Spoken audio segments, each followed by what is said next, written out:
What is up? Welcome into yet another edition of the Ben Garcia Show. Benstant reaction and instant reaction to the USA men's winning the gold medal against France just moments ago. You are getting my candid, just authentic reaction. There is so much to unpack here, and let's just dive right into it. Thank you so much if you're tuning into us on YouTube, Apple Podcasts for free, on the iHeartRadio app, or on Spotify. And if you're putting a face to the voice and you're watching on YouTube, like I just mentioned, we really appreciate that as well. Don't forget to like, share, subscribe, and tell a friend about the Ben Garcia Show, because what we just saw was an instant classic.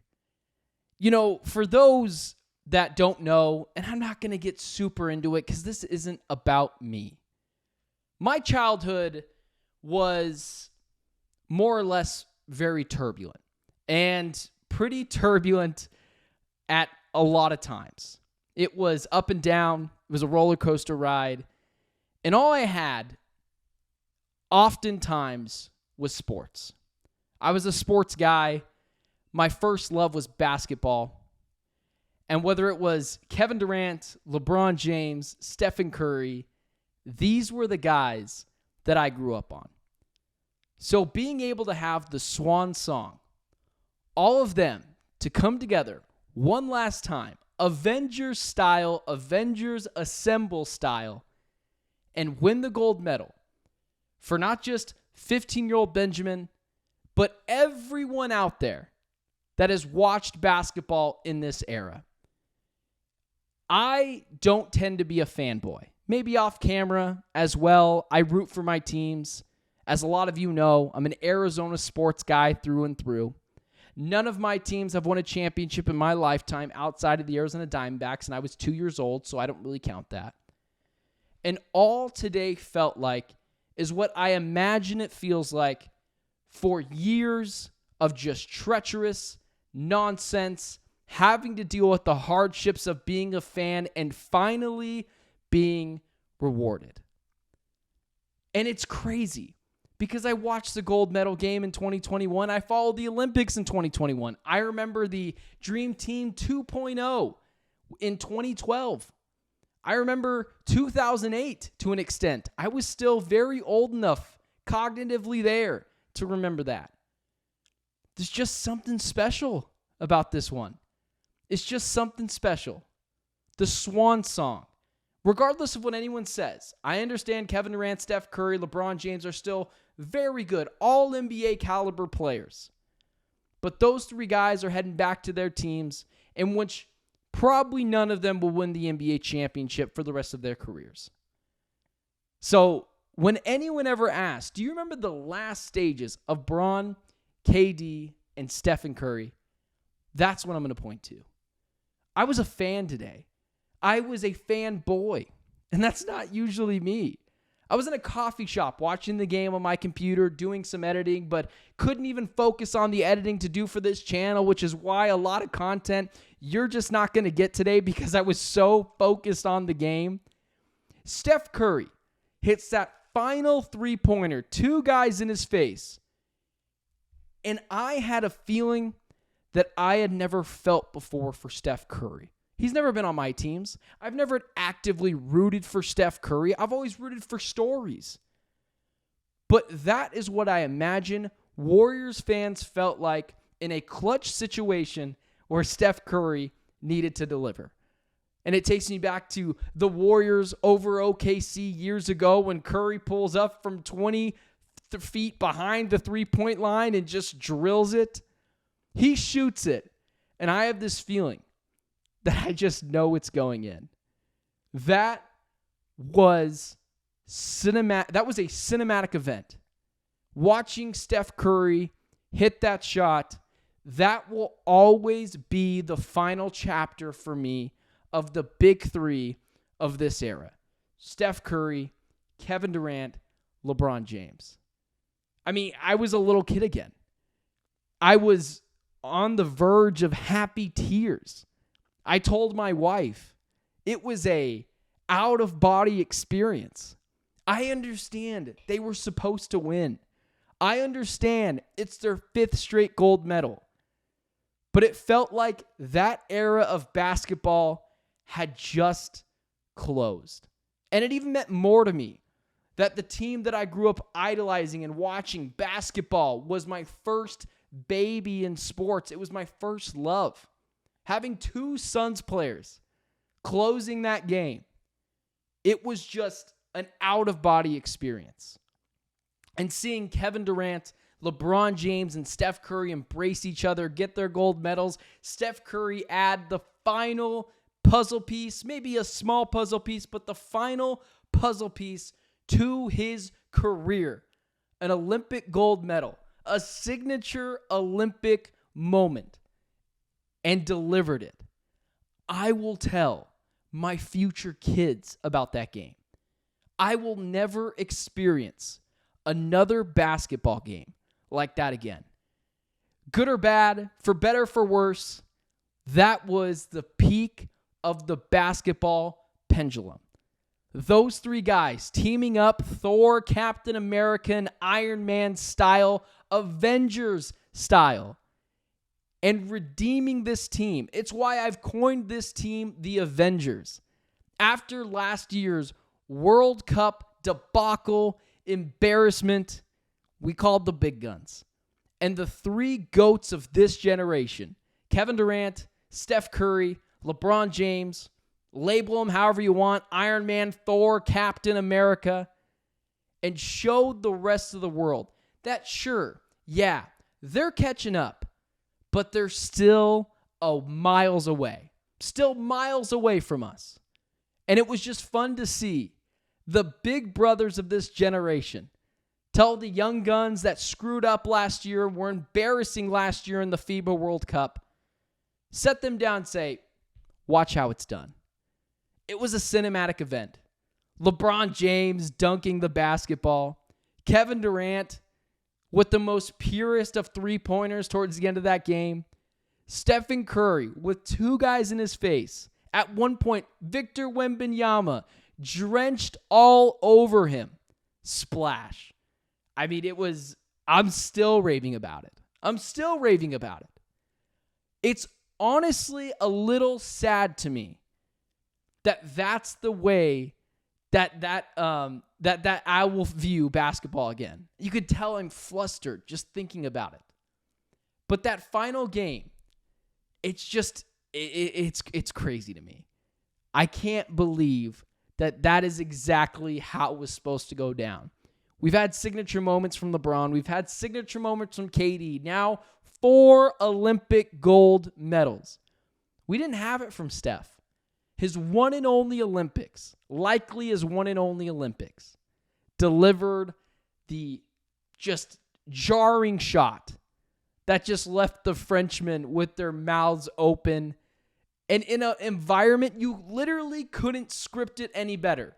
A rematch of the 2021 Tokyo Olympics, or technically the 2020 Olympics, against France in Paris, with the whole world rooting against you. Everyone wants to take down the USA.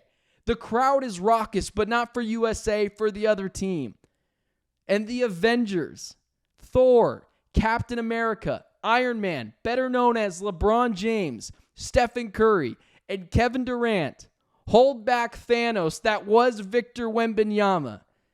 And just like the Marvel movies, a 23 set or whatever it was, came down to the last moment, the end game moment, and they seized the moment and grasped at the heartstrings of every older guy and the childlike self in them.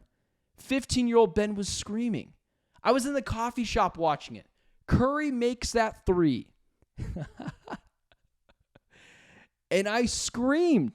In front of everyone. I'm watching the game on my computer with earbuds in. And like a child, I screamed and was immediately embarrassed because everyone looked at me and I had to play it off. And I had no idea what I had just done. It just came out of me. That was child Benjamin Garcia. That was child 15-year-old. And I know I wasn't the only one who felt it. And finally, in a world where there's so much utter turmoil, red versus blue, Kamala versus Trump, people at their wits' ends, people at each other's throats, we all came together as sports fans with one common goal in mind. And that was, it was a sporting event, but it was magical. I never got to root for Steph Curry. I never got to root for LeBron James. I got to root for Kevin Durant because he's on the Phoenix Suns, but for the most part of his career, I didn't.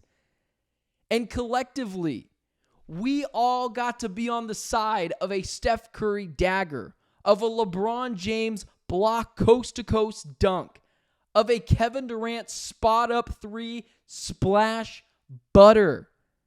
That doesn't happen. That was a once-in-a-lifetime event. That was a cinematic event.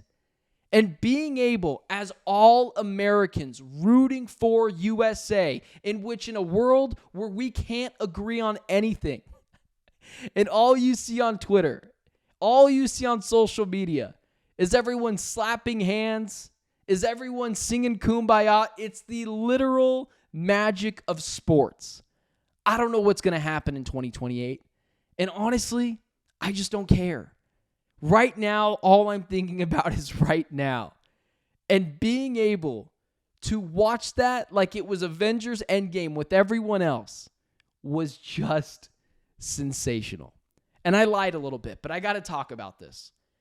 As a Suns fan, as a Suns consumer, as someone that follows and covers the Phoenix Suns, having Devin Booker be the unsung hero, Steve Kerr even mentioned it, that no one was really talking about it, but Devin Booker was the unsung hero. I don't have the direct quote in front of me. Kevin Durant as well. As someone, as a person who has actively said, even with the acquisition of Tyus Jones and with the acquisition of Mike Budenholzer and with the acquisition of numerous pieces, and I think the Suns have had an awesome offseason, I've repeatedly spanked the drum of, I don't think they're a championship contender. Although I can be talked into it. Although I do believe they can be a sneaky championship contender with everything they've done in the offseason. I watched the Olympics, and doggone it, I might be all the way back in. I might be full fanboy right now. We'll see how long it goes for. But I just might be full fanboy.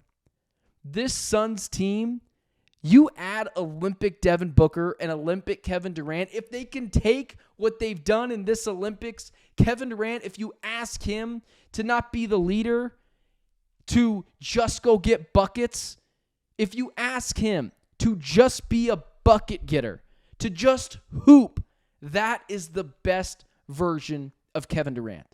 And Devin Booker doing it all, being the selfless superstar, being the selfless star player of this team. It's why Jason Tatum didn't play. It's why oftentimes Tyrese Halliburton didn't play. It's why oftentimes, most of the time, Devin Booker played over Anthony Edwards, because he's selfless, because people want to play with him, because he's willing to make the extra pass, to do the dirty work, play defense. And now we can officially put to bed, as we've seen it on a national scale, the Devin Booker can't play defense narrative is just unequivocally lazy. And everyone saw it. Devin Booker was absolutely the unsung hero. LeBron James absolutely gets my vote for MVP. But Devin Booker's number 2. And then Steph Curry, because of his performance in the last 2 games, would be number 3. But you look at what Devin Booker did. You look at him do the dirty work.